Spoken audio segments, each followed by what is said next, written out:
This event was sold out in less than 35 days. I want to thank all of you guys for coming out here.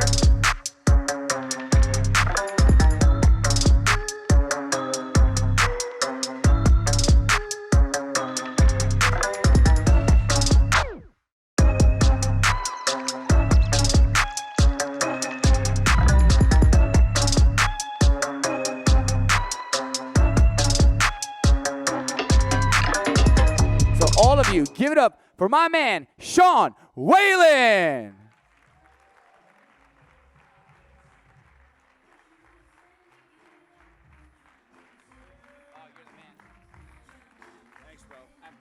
Thanks, man. Appreciate it.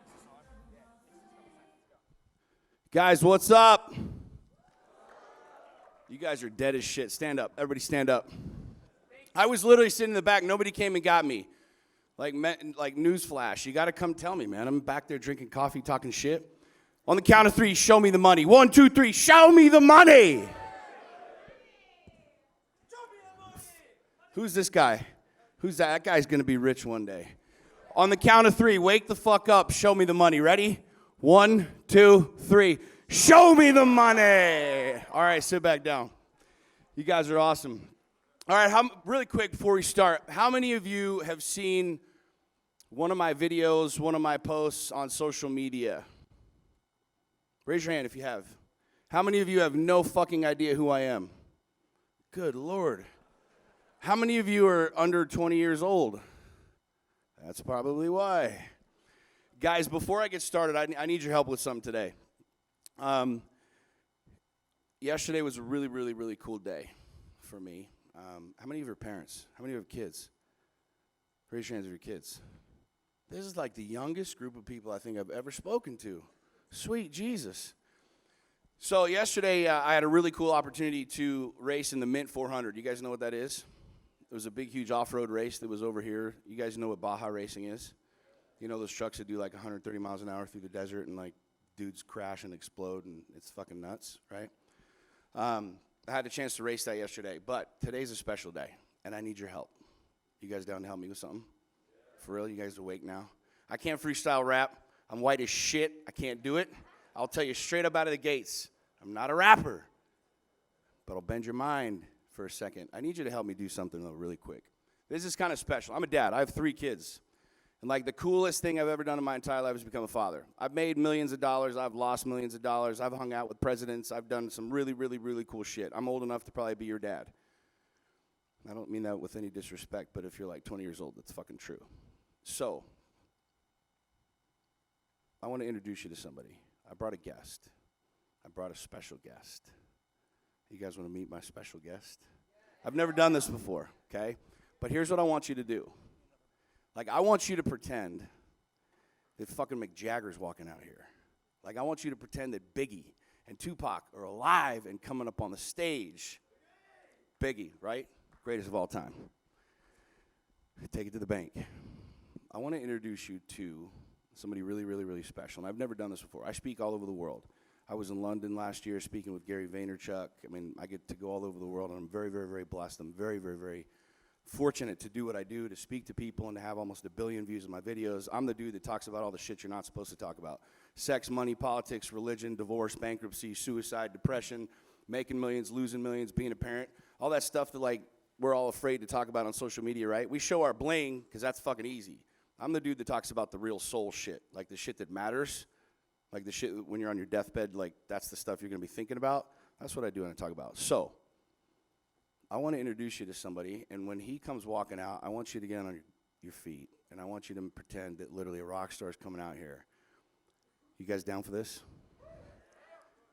Ladies and gentlemen, would you please give an insane round of applause for my son, Sean Whalen Jr.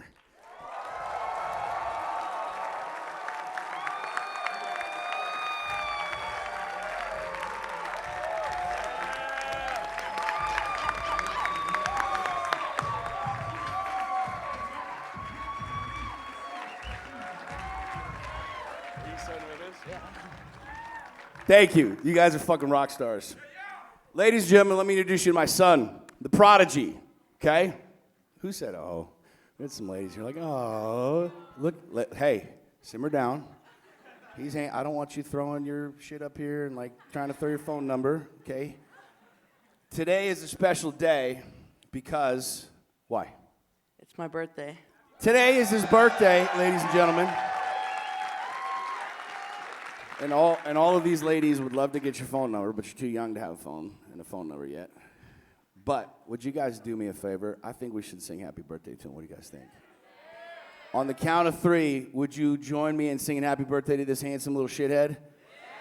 1, 2, 3. Happy birthday to you. Happy birthday to you. Happy birthday, dear Will. We call him Will. Happy birthday to you. Yeah! Thank you very much. I very much appreciate it. Listen, I'm going to share a couple things with you, but like I want you to understand something. Like the bling, the cars, the lamp, I love it, right? It's fucking dope. You get on Instagram, you talk about all this stuff, and it's rad. This is the shit. Like this is the shit. Okay? I spent 20 years of my life building multiple multi-million-dollar companies. Making money's not hard. Okay? Making money's not hard. Making money's fucking easy. Like what I'm talking about is living life. Like what I'm talking about is like waking up every day grateful as shit because you have an opportunity, you have another day, you have breath in your lungs. You know what I'm saying? So he's scared as shit, straight up. I'm like, dude, I'm gonna bring you up. And he's like, Dad, I don't want to come up. I'm scared. Even though he's handsome and his hair's looking a little friggin' wild today, he is handsome. So I wanted to have him share a couple quick things. And this is actually kind of dope. I actually like this. For those of you that are young, right? Like, I made my first million when I was 23 years old. Like, it's not hard making money. You got some balls, you got a little bit of gusto, you can make money, right? By the time I was 30, I burned the whole thing to the ground. I left my marriage. I left a $23.5 million a year company that I started from the ground up. I had 171 employees. And I spent 18 months in what I like to call my wilderness trying to figure out why the fuck I was even alive. Like, why I was even here. So I'm going to share a couple different things with you. But what I want Will to share really quick is what we did yesterday and why it was important to you. So tell them what we did yesterday. We raced the Mint 400 yesterday in our off-road race truck. It's just such a cool experience because I know, like, it's just me and my dad in the middle of the desert going crazy in our truck doing, like, 100 miles an hour, and there's nothing else like it. And we're building relationships and having those memories, and there's, like, nothing else that we can do like that. So a few years ago, I've got tons and tons and tons of social media following. I shared a post about my divorce a number of years ago that went viral and has, like, tens of millions of comments and likes and views and the whole thing, and I've had dozens and dozens. In fact, we were just in the back watching some of my videos that have 60 million views, 100 million views, the whole deal. One of my friends a couple years ago flew me to Mexico. He said, dude, you want to come down to Mexico to watch us race the Baja 1000? So I grew up in the city. I didn't grow up off-road racing and dirt bikes and the whole thing, and I said, yeah, sure. He's like, you come down and teach me social media.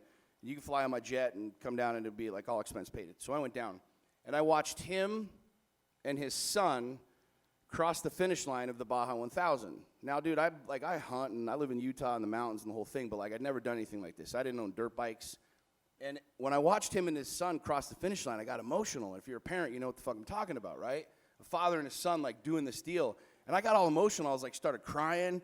And I grabbed my phone and I FaceTimed him and I'm like, dude, this is freaking great. Isn't this amazing? Like, do you want to do this? And what'd you say? I said, heck yeah. So he was 10 at the time. He was 10. This is 3 years ago. And so I came home, and I bought a race truck. I didn't know shit about racing, like nothing. I literally called one of my buddies who works with Nitro Circus. You guys know Nitro Circus, those crazy fuckers that fly all over jump their dirt bikes and shit.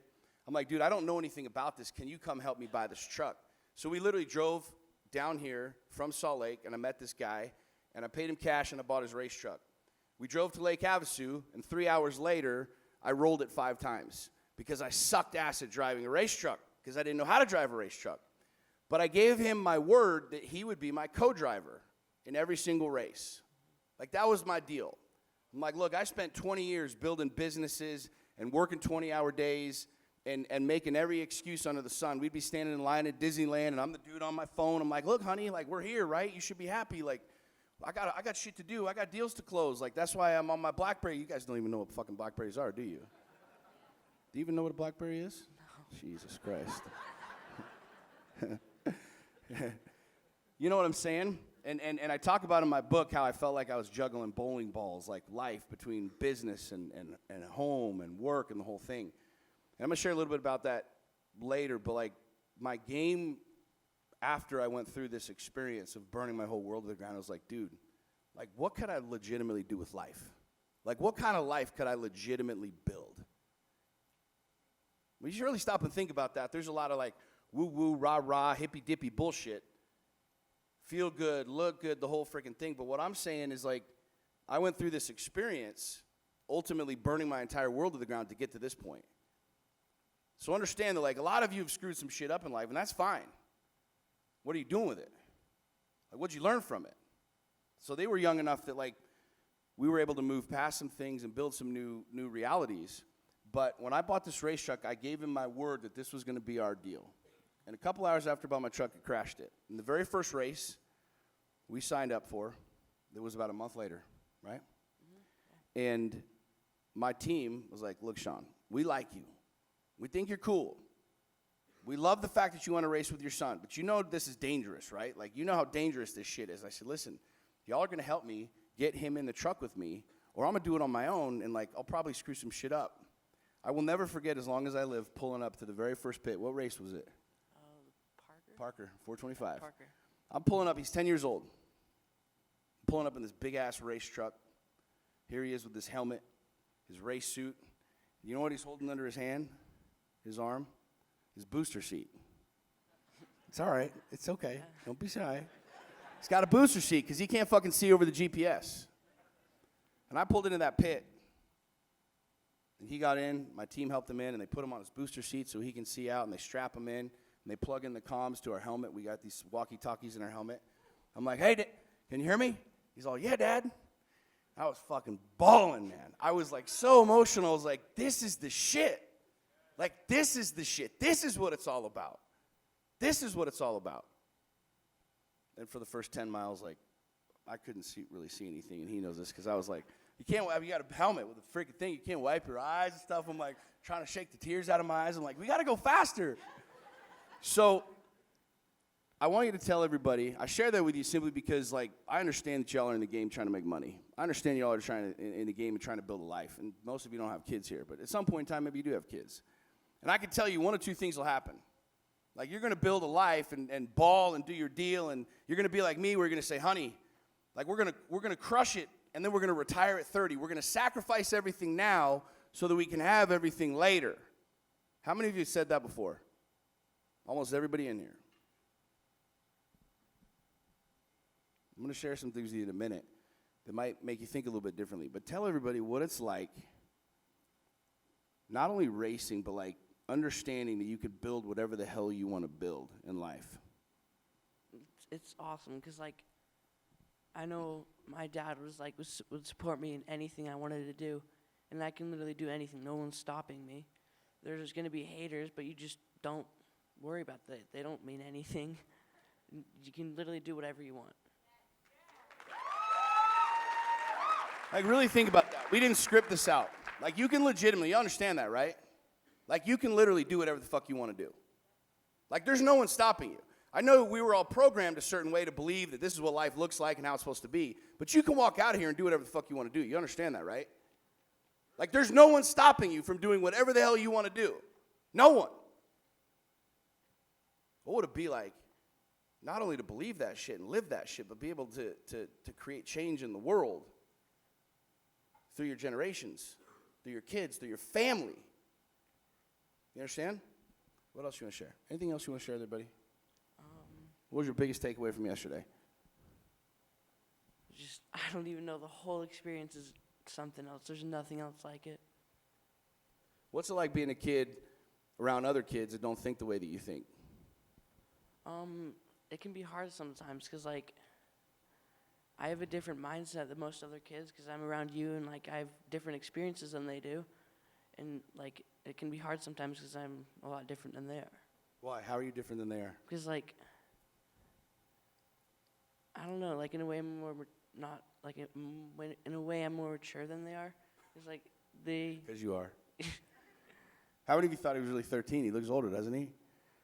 These girls up here were like, I want to introduce you to my daughter. She's 21. I'm like, simmer down, son.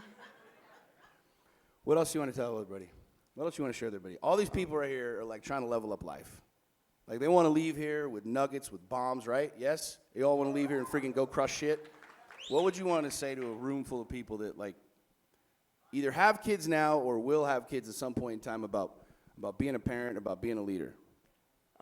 It's hard being a kid, and like I have a really good relationship with my dad, and I know that I can talk to him like about literally anything and go to him about anything.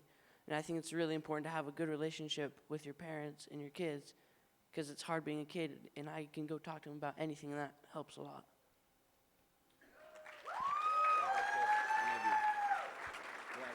Guys, give it up for my son.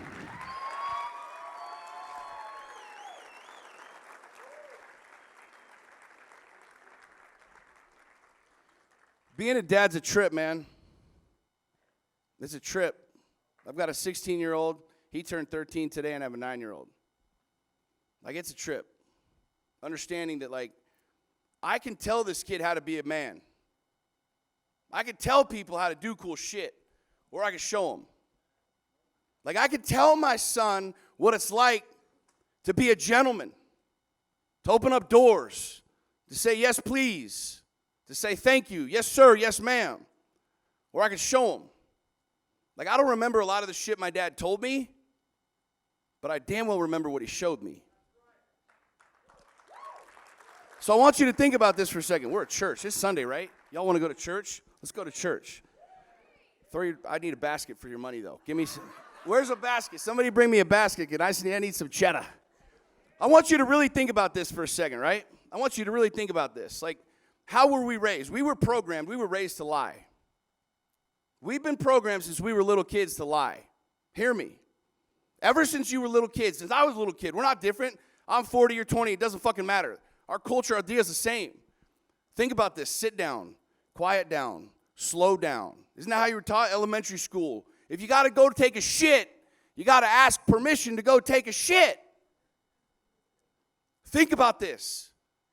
Do as you're told. Don't lie, but don't say anything that's going to offend anybody else. So what do we say? Not a goddamn thing. We've been programmed since we were little kids to lie. Don't say what's in your heart and in your mind. You can't talk about Trump because Aunt Sally likes Hillary and she won't come for Thanksgiving, so don't say shit. Fuck Aunt Sally. Exactly. Amen. Preach.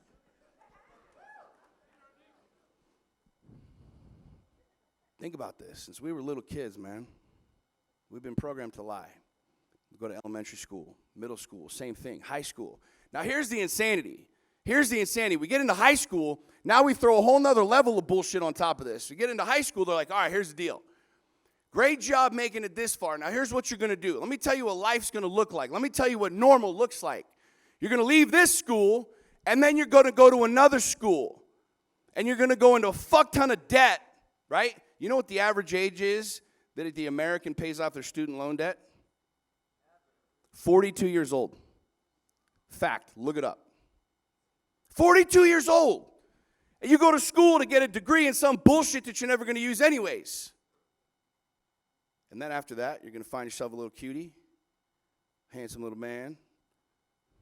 You're going to settle down. You're going to smash out a couple of kids. You can get yourself a freaking house and a white picket fence.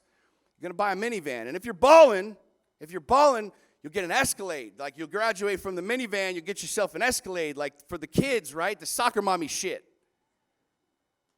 And then you're going to work for a while. And then when you're like 60, 65 years old, then you can fucking retire and have fun. Then you can enjoy life. And then you die. How many of y'all understand this? Like, this is the racket that we've been taught since we were little kids. This is the shit that we have been programmed to believe is normal. This is what I like to call the box. I own a company called Lions Not Sheep. Like, I understand that, like, if you believe in this reality, you're living inside this box, you're a fucking sheep. How many of you have been on social media today? How many of you turn on the news? What do you see when you're on the news? Fucking people are pissed, man. Like, we're fighting with each other. We're fucking pissed. People are pissed about everything. It's not a black and a white thing. It's not a gay and a straight thing. It ain't a Trump thing. Come on, man. Crazy Uncle Larry in the White House has nothing to fucking do with you. Why are we so pissed off? Why are we so angry? Because people are living life like a fucking sheep. And here you are at 25, 30, 35, 40 years old going, all right, dude, I did the deal. I played the game. This is it. Like, this is life. This is what I worked my ass off for. This is what I went to college for. Like, I vacation the same place every year. We fuck the same way. We eat at the same restaurants. Like, you're looking at your wife, your husband, like, what the fuck are we doing? Right? It sounds funny, and everybody's like, hee hee hee. But it's fucking true. We all want the same thing. I don't care if you're black, you're white, you're gay, you're straight, right? We all want a couple bucks in the bank. We want a warm meal. We want a warm bed to sleep in. We want love. We want compassion. We want connection. So why are we so fucking mad? It's because we aren't telling the truth. It's because we aren't telling the truth.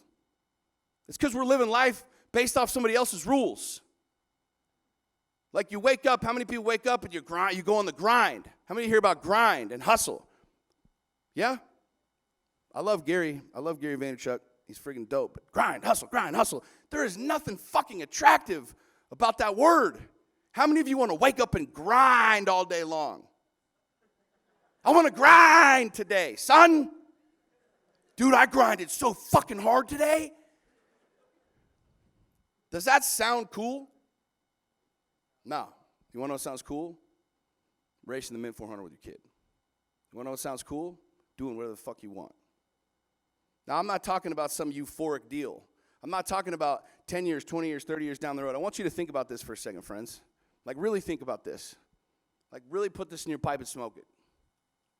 We're in Vegas. You can smoke whatever the fuck you want down here. Dude, it's a trip when you go to California or anywhere the weed's legal now, and everybody's smoking weed, right? Like, you can't walk past somebody like, he's high, he's high, he's high. Like, really think about this for a second. There's a lot of people that think they're going to live forever. Like, you think that somehow, some way, you're going to make it to 60, 65 years old, 70 years old. Let me ask you a question. Like, if last night's sunset was the last sunset you ever saw, how'd you feel about that? Like, what if you didn't leave this room? I'm not trying to be morbid. This is real talk. You want to shift from a scarcity mindset and following the fucking masses to doing the shit you want to do? Imagine for a second that you didn't leave this room. Imagine that a fucking meteor came down, blasted us all. What did you not do? Like, what's the first thing that comes to your mind? Like, I should have said this. I should have done that. What would life look like if you lived it that way? What if you woke up every single day and you played by your own rules? What would it look like if you didn't give a fuck about anybody else's opinion? Because you understand you're going to be judged either way, right? You understand no matter what you do, no matter what you say, no matter where you go, people are going to judge the shit out of you. Especially nowadays, we got this technology and this bullshit, and our lives are so transparent. If you're fat, it's because you're a lazy piece of shit. If you're ripped, it's because you're on steroids. He's on steroids for sure. If you're broke, it's because you're lazy and you're undisciplined. If you're rich, he's got to be like peddling snake oil or something like that. He's ripping people off. Think about this. No matter what you do, no matter where you go, people are going to judge the shit out of you. How many of you ever fucked some things up in life? How many of you are like me and fucked a lot of things up in life? Think about this, man. We're not afraid to fail. Nobody's afraid to start a business. Nobody's afraid to go bald. Nobody's afraid to go do shit. What are we deathly afraid of? Being judged by other people. We're deathly afraid of being judged by other people. And when you stop and think about it, most of the people you're afraid of being judged by, you'll probably never meet. you'll probably never see face to face. You're more concerned about some fucking asshole on the other side of the world who doesn't even know you, talking shit about your political views, your sexual orientation, your whatever, so you don't say shit. Think about how insane that is. Worrying about what the fuck other people think. My life changed dramatically when I realized that none of you motherfuckers matter to me.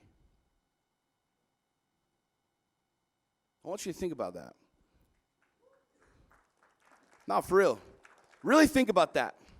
Does that sound disrespectful? It's real as shit.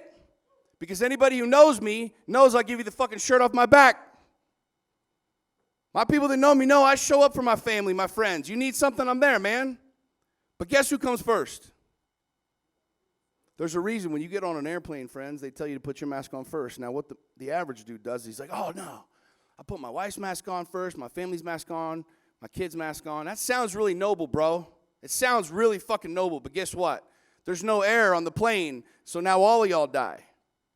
If you don't shift from this mindset of I've got to do everything the way I've been told to do it, I've got to say everything this way because it appeases other people. Until you shift that mindset to like, I got one fucking shot. You understand this, right? We're all moving the same direction, and that's towards dying. We're all moving that direction. I don't care how many pills you pop. I don't care how many vitamins they come out with. Michael Jackson doesn't have some fucking thing that's going to make you live forever. We're moving that direction. Imagine for a second getting to that place in life where the game's over. People ask me all the time, Sean, what's your biggest fear? My biggest fear is something happening to one of my kids. Getting a phone call, my kid got hit by a car. My son blew himself up with one of our who knows what toys, you know what I'm saying? My biggest fear is that I'm laying on my deathbed. And I'm never going to be laying on my deathbed. I'm going to crash in my race truck. I'm going to drive off a cliff. I'm going to do something fucking stupid. My parachute's not going to open up, whatever, right? I'm going out in a blaze of glory. I'm sure as shit not going to be some old dude with no teeth laying in a fucking bed with a bunch of nurses around. My biggest fucking fear is that I'm laying there realizing that God put ideas in here and passion in here the same way he does for every single one of you. Puts shit in here, soul, fire, desire, dreams, ambitions. And I don't do shit with it because I'm worried about what you motherfuckers think. My biggest fear is that I'm on my deathbed going, shit, I should have done and I should have said, but I was scared about what you thought and what you thought. And so I did nothing.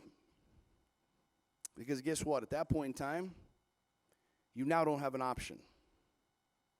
At that place in the game, friends, you're young enough to get out of this fucking room and do whatever the hell you want. At that place in the game, at that point in time, you're out of options. Every single one of us woke up this morning with fucking options, didn't we? And if that doesn't make you grateful as shit, if that doesn't put fucking fire in your belly, I don't know what will, because there will come a point in time in life where you're laying on your deathbed, some other experience, and you're going, fuck, man. I could have done, I should have done, but now I can't. You woke up this morning with fucking options. You woke up with ability. You're sitting in this room, not because somebody made you, because you want something bigger. You want something deeper. You want something more. I can sit here and teach you principles and tactics and all kinds of other shit. There's some motherfuckers in here way smarter than me at that. But I'm going to show you my son and show you what's fucking possible to do.